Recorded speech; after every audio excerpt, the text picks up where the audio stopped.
দেখুন কত সুন্দর আইসের মধ্যে চলার জন্য স্টিলের পাত দিয়ে চাক্কা বানাইছে। দেখুন করাতের মতো ধারালো এই চাক্কাটি তারা এক্সপেরিমেন্ট স্বরূপ প্রাইভেট কারের মধ্যেও লাগিয়েছেন। প্রাইভেট কারটি এখন চলবে। দেখুন এক্সিলেন্ট এক্সপেরিমেন্টাল ভিডিও, চমৎকার। দেখুন এই অলরেডি কিন্তু কেটে যাচ্ছে। এই ভিডিওটি যদি আপনাদের ভালো লেগে থাকে অবশ্যই সাবস্ক্রাইব করে দেবেন এবং শেয়ার করে দেবেন। দেখুন টয়েলের মধ্যে লাগিয়েও তারা কত সুন্দর এক্সপেরিমেন্টাল করেছেন।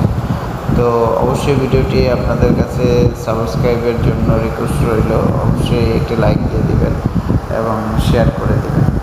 এরকম আরও অনেক ভিডিও আমাদের চ্যানেলে পেতে আমাদের চ্যানেলটি